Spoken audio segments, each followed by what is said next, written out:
awal mula tertarik jadi guru tuh kenapa Mas Angga? Di dunia Masya dapat Allah. gaji dari ngajar, di akhirat pun dapat gitu ya. Artinya tiba-tiba saya ubah menjadi konten matematika. Iya. Itu like-nya turun gitu ya. Like. Jadi lebih suka Dan itu berjalan wajahnya Mas Angga daripada rumus matematikanya. Jadilah seorang guru yang memiliki ruh guru. Jadi guru yang berhati guru.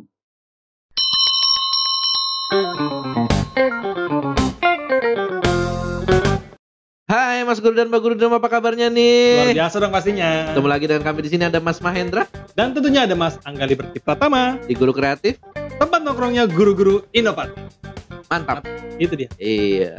Oke Mas Mahe, untuk MGMP kali ini kita sudah menghadirkan sosok luar biasa, Oke. kreatif, inovatif. Ya. Followers IG-nya 104.000 Mas Mahe. Berarti dia influencer di IG tapi Ya. guru. Influencer tentang matematika tentunya kan. Waduh, menarik nih. The best nih. Kita sapa langsung ya. Oke. Namanya kebetulan sama dengan saya nih. Jadi jangan tutup nanti ya. Ini kita ada Mas Angga di telepon di sambungan Zoom ya. Ya. Halo Mas Angga. Halo Mas Angga. Halo. Apa kabar Mas Angga? Alhamdulillah sehat. Sehat, Luar alhamdulillah. biasa. Nih menarik, the best nih. Aduh, cuma Zoom doang lagi kita nggak bisa ketemu lagi. Di Surabaya jauh soalnya. Waduh, Jauh iya. soalnya. Oke. Mas Angga kebetulan ada di Surabaya. Ya. Oke, Mas Angga, boleh kenalan dulu nih sedikit sama Mas Guru dan Mbak Guru di rumah. Namanya, nama lengkapnya, mengajar di mana, kelas berapa dan seterusnya. Silakan Mas Angga. Oke, baik. Terima kasih. Assalamualaikum warahmatullahi wabarakatuh. Waalaikumsalam. Mas Guru dan Mbak Guru di seluruh Indonesia. Jadi saya baru tahu ternyata panggilannya Mas Guru dan Mbak Guru ini keren banget gitu ya. Cocok untuk, menurut saya ini bukan masalah tua ataupun muda Mas, kalau Mas sama Mbak itu. Betul. Tapi lebih ke arah semangatnya. Jadi usia berapapun kalau kita panggil Mas artinya adalah semangatnya itu harus selalu muda. Seperti itu kan. Mantap. Filosofinya. Betul. Cocok, Mas. Cocok. Sebelumnya perkenalkan dulu, nama saya Angga Yuda Pratama. Saya kelahiran Nganjuk, gitu ya. Nganjuk itu kota di sebelahnya Kediri, kalau mungkin teman-teman nggak tahu. Jadi di Jawa Timur, di sebuah kota kecil, tanggal 5 Maret tahunnya 1995. Jadi usia saya masih 26 tahun. Nah, saya lulusan dari S1 Pendidikan Matematika di Universitas Negeri Surabaya di Jawa Timur juga, gitu ya. Jadi saya merantau dari sebuah desa Nganjuk ke Kota Surabaya untuk mengadu nasib dan mengadu impian saya. Untuk saat ini saya mengajar di sekolah di Surabaya, yaitu di SMP Islam Al-Azhar Kelapa Gading Surabaya. Kebetulan saya mengajar di kelas 8 dan kelas 9 SMP untuk mapel matematika. Saya juga sekaligus di SMP tersebut menjabat sebagai wakil kepala bidang kesiswaan, seperti itu. Mungkin teman-teman kalau pengen tahu lebih lanjut tentang saya bisa lihat saja langsung di Instagram saya @yc_angga di situ. Teman-teman bisa lihat. Jadi ada banyak sekali konten yang sudah saya buat untuk khususnya meningkatkan kemampuan literasi matematika untuk seluruh siswa di Indonesia. Seperti itu. The best sekali ya. Oke Mas Guru dan Mbak Guru, kalau mau follow nih ya Instagramnya Mas Angga kita tulis di bawah sini nanti ya. Mas Angga, langsung nih ya kita. Mas Angga Surabaya ya. Mas Angga Surabaya. Ini saya dan Mas Maya dari kemarin tuh sangat tertarik ya Mas Angga nih. Mas Angga guru matematika, masih sangat muda ya, Bener. jadi wakasek kesiswaan. Oh, wakasek juga. Di usia 26 tahun, wakil kepala sekolah bidang kesiswaan gitu. Nah, Mas Angga awal mula tertarik jadi guru tuh kenapa Mas Angga? Oke, terima kasih. Ini pertanyaan yang sering sekali ditanyakan. Pasti. Dimanapun gitu ya, webinar dimanapun. Kalau saya jawab ini ceritanya sebenarnya panjang banget, tapi saya persingkat lah ya. Siap. Saya sangat ingin menjadi guru. Puncaknya itu ketika SMA, Mas Angga dan Mas Mai, gitu ya. Awal mulanya kenapa? Karena pada waktu itu, gitu ya, saya untuk mempersiapkan lulus SMA itu saya nggak bisa ikut bimbel. Kenapa? Karena memang nggak ada untuk perekonomiannya nggak ada gitu ya. Jadi saya nggak bisa ikut bimbel. Akhirnya saya punya pikiran seperti ini. Wah ternyata enak ya kalau jadi guru. Kenapa? Karena jadi guru itu gajinya double. Di dunia dapat gitu ya. Di dunia dapat gaji dari ngajar. Di akhirat pun dapat gitu ya. Artinya Saya lanjutkan ya, mohon maaf Fatih. Oke, baik. Jadi menurut prinsip saya, gitu ya, saya selalu berprinsip bahwa menjadi guru itu bukan hanya tentang profesi, bukan hanya tentang pekerjaan, ya, tetapi menjadi guru adalah tentang ruh. Jadi seseorang yang memiliki ruh, seorang guru itu dimanapun dia berada, kapanpun dia berada, itu akan selalu menjadi seorang guru. Itu sih prinsip utama saya. Kenapa pengen jadi seorang guru? Karena pekerjaan yang benar-benar mulia, pekerjaan yang benar-benar bermanfaat, gitu ya, bukan hanya di dunia, tetapi juga di akhirat. Seperti itu, Mas Angga dan Mas Mai. Mindset paling penting itu. Mindset paling penting itu. Jarang yang bisa punya pikiran seperti itu ya. Mudah-mudahan niatnya Mas Angga Bisa menginspirasi dan bisa menginspirasi dan terhitung ibadah ya Amin. oleh Amin. Allah. Nah, kita langsung nih yang bikin penasaran. Mas Maya dari tadi penasaran nih Mas Angga sama kapan ya? Ya mungkin kita bisa dari usia Mas Angga memang generasi muda lah ya. Pasti referensinya banyak. Nah tapi kita mau tahu nih. Awal mulanya kenapa Mas Angga sampai berkepikiran ada ide mau bikin konten tentang matematika di Instagram sehingga sekarang followersnya sampai ratusan ribu gitu Mas. Itu awal mulanya gimana Mas? Sebenarnya awal saya membuat konten di Instagram itu tahun 2019 Mas. Jadi sudah hampir 2 tahun ya. 2 tahun ya. Sudah hampir 2 tahun, tahun 2019. Awalnya kenapa saya punya 3 latar belakang yang membuat saya ingin membuat dan ingin terjun di dunia konten kreator edukasi di Instagram. Yang pertama, karena rendahnya pemahaman matematika khususnya para pelajar di Indonesia. Bukan hanya para pelajar ya, bahkan orang-orang yang mungkin sudah lulus, sudah tamat sekolahnya itu masih sering mengalami miskonsepsi di matematika. Itu yang pertama. Karena apa? Wajar sekali ya, matematika itu bukan seperti pelajaran yang lain. Karena matematika memang abstrak gitu ya. Kalau kita mungkin membahas tentang PKN gitu ya, PPKN itu kan bisa kita lihat di kehidupan nyata, ini kita bisa lihat langsung. Kemudian kalau kita belajar IPA, kita juga bisa melihat langsung apa yang kita pelajari. Tapi kalau matematika itu objeknya abstrak. Kalau kita ngomongin segi 4 misalnya, kan nggak ada segi 4 di dunia nyata, adanya yang mirip segi 4. Kita ngomongin Pitagoras, kita ngomongin integral, itu artinya sesuatu yang abstrak. Nah, saya pengen membuat sesuatu yang sulit itu, membuat sesuatu yang abstrak itu, saya kemas dalam bentuk sederhana dan di medsos. Kenapa di medsos? Karena kita tahu lah ya, generasi milenial, generasi anak-anak kita, itu lebih suka membuka medsos daripada membuka buku. Itu salah satu. Iya benar-benar. Itu salah satu ironi, tapi juga bisa dijadikan sebuah kesempatan. Gitu ya. Karena kita tahu ya, kalau kenapa sih anak-anak suka membuat sosmed? Yang pertama, di sosmed itu mereka bisa langsung dapat feedback dengan cepat, gitu kan? Kalau mereka upload foto, itu mereka bisa cepat mendapatkan like kalau disukai. Nah, sedangkan di dunia nyata itu sulit. Guru di kelas itu sulit memberi kayak gitu. Kalau kita misalkan ulangan, gitu ya, membagikannya kan seminggu lagi, gitu ya, sepekan lagi. Tapi kalau di sosmed itu cepat. Kemudian yang kedua, kenapa mereka lebih suka di sosmed? Karena tinggal scroll saja. Ya. Dan kontennya itu biasanya ringan-ringan. Nah, makanya kenapa saya di sosmed salah satunya itu. Karena saya ingin memfamiliarkan matematika. Jadi kalau mereka nggak sadar, dia scroll, tiba-tiba, nemu matematika. Dan secara tidak langsung mereka akan belajar dari situ. Itu yang pertama. Kemudian yang kedua adalah, saya ingin mematahkan stigma yang selama ini beredar.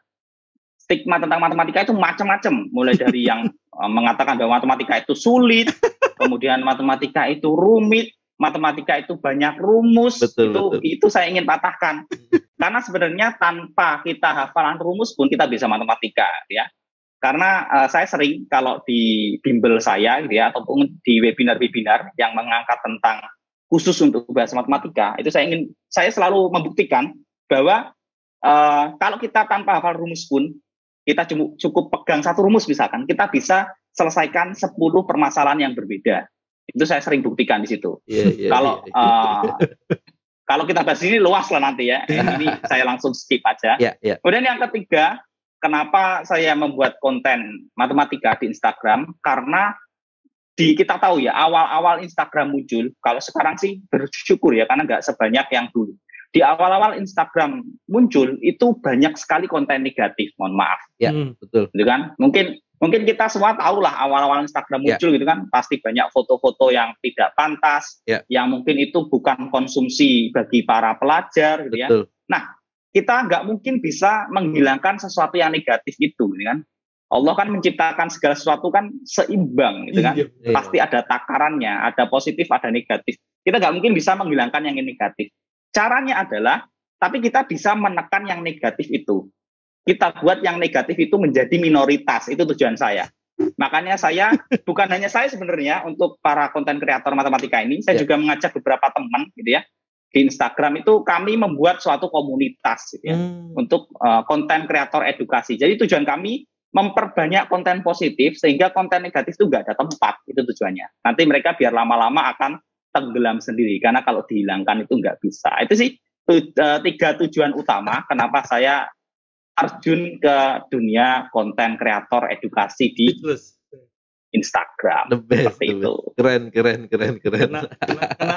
Kena apa namanya? Kena hit langsung saya tuh. Iya. Mas Mai ini nggak suka matematika, Mas Angga kebetulan. Tapi tadi berarti kan sebenarnya yang bermasalah adalah stigma yang akhirnya kita tanpa sadar kita seolah benarkan. Ya soalnya tadi bahwa kita harus menghafal rumus, bahwa matematika rumit, matematika abstrak. Harusnya Mas Maya dulu ketemu guru seperti Mas Angga ini gitu ya. Nyambung sebenarnya sama konten kita sebelumnya ya. Sebelumnya kita bahas ini juga nih Mas Angga, soal sebenarnya siswa nggak suka mata pelajaran itu gara-gara gurunya atau gara-gara pelajarannya sih sebenarnya kan gitu. Oke, Mas Maya ada pertanyaan buat Mas Angga.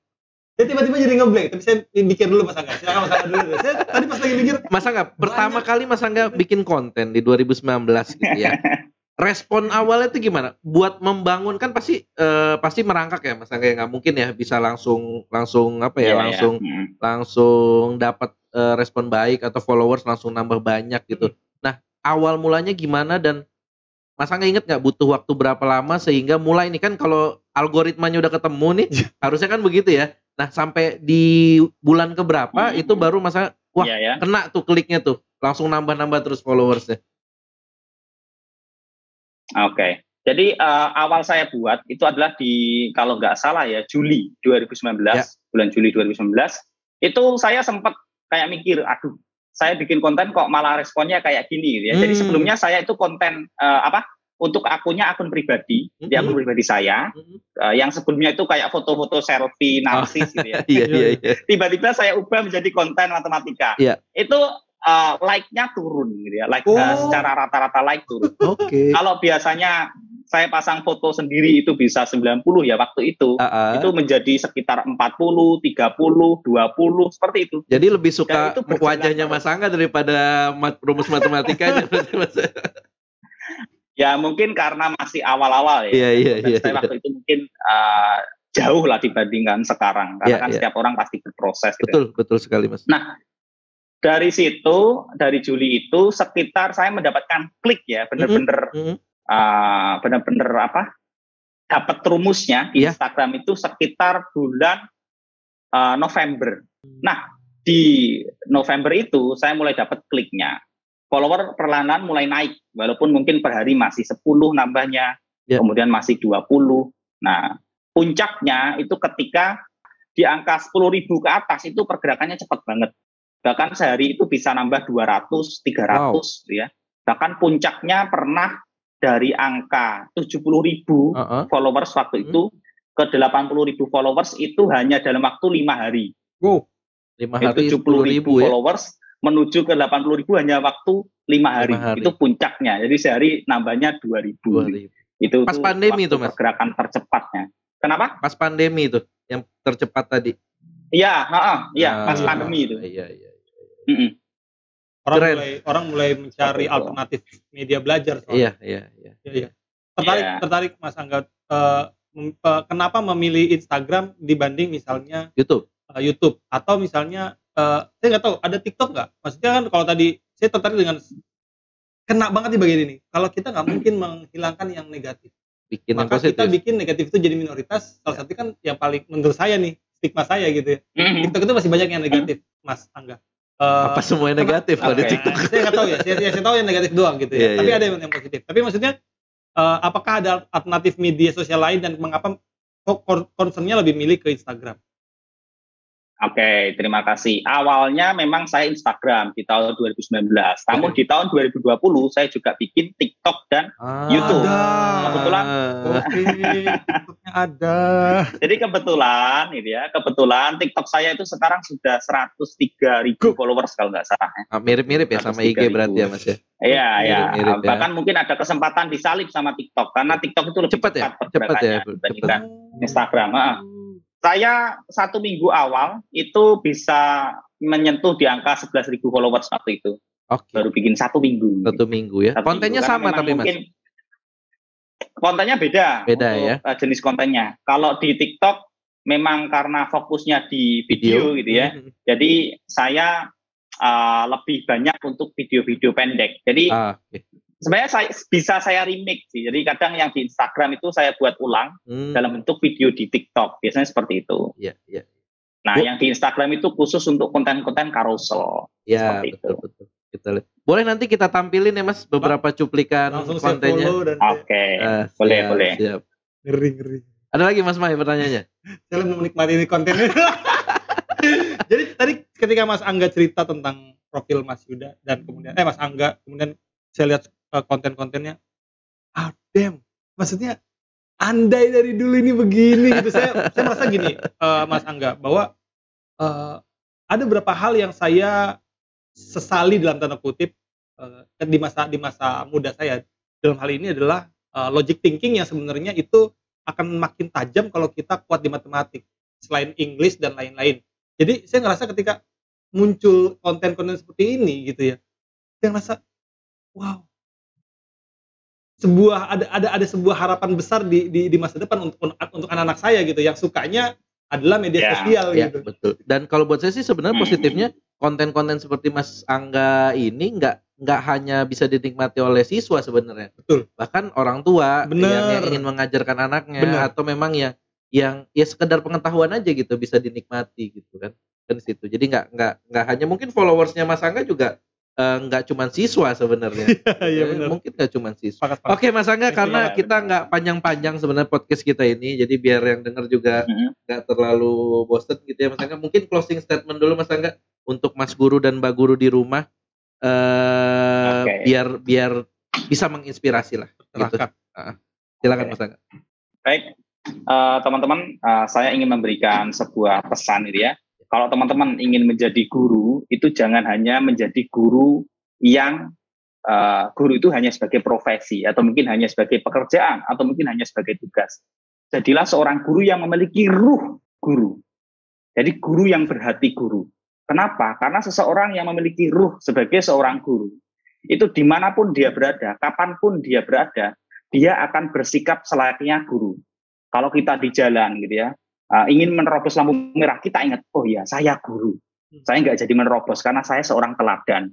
Ketika kita ingin membuang tisu, misalkan ketika jalan-jalan sembarangan, kita ingat, ya Allah, saya ini guru, saya ini teladan, diambil lagi. Nah, itu kuncinya menjadi seorang guru. Jadi guru itu bukan hanya pekerjaan, guru itu bukan hanya profesi, tapi jadilah guru yang berhati guru. Karena yang dari hati itu pasti akan sampai ke hati. Wow. Siswa kita itu bisa mengerti, itu bukan karena tingkat kepandaian kita memahami materi yang akan kita ajarkan, enggak, tapi dari sentuhan hati kita. Siswa kita itu bisa membedakan mana guru yang tulus, mana yang enggak, mana yang guru pebisnis, mana yang guru yang berhati tulus, itu bisa membedakan. Jadi kuncinya jadilah guru yang berhati guru. Terima kasih. Waduh, merinding. Guru yang berhati guru. Guru yang berhati guru dan guru yang memiliki ruh guru sebenarnya. Karena guru digugu dan ditiru ya Mas Angga ya. Nah benar. Duh, ini kok bisa begini sih, guru kok ada yang kayak begini sih. Tujuan kita, walaupun followers kita belum sebanyak Mas Angga, setidaknya lingkaran kita yang sudah kita usahakan membangun bisa tahu ada seorang guru yang menginspirasi, namanya Mas Angga di sana. Semoga bisa dicontoh, diambil yang baiknya, bisa dijadikan referensi. Mungkin Mas Angga gitu aja dulu kali ya Mas Angga ya. Kami dari Guru Kreatif berterima kasih banyak. Makasih banyak sama-sama atas waktunya, atas kesediaannya kami undang Mungkin kita bisa nanti bikin sebuah sesi bagaimana cara mengelola Instagram untuk guru-guru. Mungkin ada guru-guru yang mau belajar gitu. Kita bisa bikin sesinya. Sekali lagi makasih Mas Angga, sehat-sehat terus. Salam buat keluarga. Salam buat keluarga, salam buat teman-teman Mas Guru dan Mbak Guru di Alaska Surabaya ya Mas Angga ya. Siap. Assalamualaikum. Assalamualaikum warahmatullahi wabarakatuh. Waalaikumsalam warahmatullahi wabarakatuh.